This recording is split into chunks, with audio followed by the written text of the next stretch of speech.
আমরা যেমনটি দেখেছিলাম, আমরা যেখানে রয়েছি টঙ্গী যে বিশ্ব ইজতেমা, সেখানে 2 নম্বর গেটে রয়েছে আমরা। সেই টঙ্গী 58তম বিশ্ব ইজতেমা থেকে আমরা সরাসরি লাইভে রয়েছি।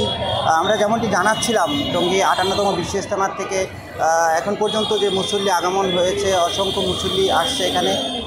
সেই মুসল্লির যারা আসছে, আমরা তাদের সাথে আপনাদের সাথে কথা বলিয়ে দিচ্ছি। আপনার নাম কি? আসমত আলী। কোথেকে আসছেন? বালুকা পুরসভা হাসপাতাল রুট। আপনারা কতজন আসছেন? আমরা 6 জন আসছি একসাথে। এখানে কোনো বাথরুমে কোনো সমস্যা হচ্ছে কি না? না, এবারের পরিবেশ আলোচনা ভালো, সবচেয়ে আগের সে অন্য বছর থেকে অনেক ভালো, অনেক পরিবেশ ভালো। আমি মাঝে মাঝে আসি, এইটা তো আসতাম। পরিবেশ, খাওয়া দাওয়া সব দিক দিয়ে ভালো। সুবিধা পাই না ইনশাল্লাহ। আপনি কোথেকে আসছেন? ধামরাই। কত দূরে আসছেন আপনারা? আমরা 26 জন। এখানে পরিবেশ কেমন আগের থেকে? পরিবেশ আগের চেয়ে অনেক উন্নত, অনেক ভালো। আমরা চইলা ফিরা থাইকা টেকা খুব শান্তি পেয়েছি। ডাক্তারি ব্যবস্থা, তারপরে এই যে পানি পুনি গোসল মোসল সব দিক দিয়ে সুবিধা ইনশাল্লাহ। আপনি কোথেকে আসছেন? আমরা আছি শাপলা বাজার, গাইবান্ধা। কতজন আসছেন? 40 জন। গোসল এবং বাথরুম এতে কোনো সমস্যা হচ্ছে কি না?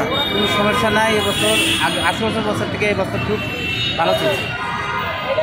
আমরা যেমনটা জানাচ্ছিলাম, সরাসরি যারা মুসল্লি রয়েছে তাদের থেকে আমরা যেমনটা আপনাদেরকে জানাচ্ছিলাম, গত 31শে জানুয়ারি বিশ্ব ইজতেমার উদ্বোধনীয় পর্ব শুরু হয়েছে। জুবার সাহেবের বক্তব্য দিয়ে শুরু হয়েছে, জুমার নামাজ দিয়ে, এবং ফেব্রুয়ারি 1 এবং 2 তারিখ আখেরি মোনাজাতের মাধ্যমে শেষ হবে প্রথম পর্ব। দ্বিতীয় পর্ব 3, 4, 5 121 জেলা নিয়ে সমন্বয় অনুষ্ঠিত হবে।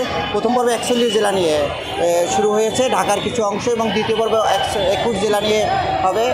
এর মধ্যে আমরা জানতে পেরেছি গাজীপুর পুলিশ সুপার যেটা জানিয়েছেন, আগামীকালকে 3টি সড়ক বন্ধ করে দেওয়া হবে মুসল্লিদের জন্য, তারা যেন যাতায়াত ব্যবস্থা মানে সুন্দরভাবে চলাফেরা করতে পারে, যেন সুন্দরভাবে তারা তাদের গন্তব্যে পৌঁছতে পারে, যেন 3টি সড়ক অবরুদ্ধ করে দেওয়া হবে। তার মধ্যে রয়েছে 300 ফিট, তারপর রয়েছে ময়মনসিংহ এবং বগুড়া যে মহাসড়ক বাইপাস সেটি রয়েছে, এবং দৌড়। আমি সরাসরি ছিলাম টঙ্গী বিশ্ব ইজতেমা থেকে। গণ টেলিভিশন, গণমানুষের কথা বলে।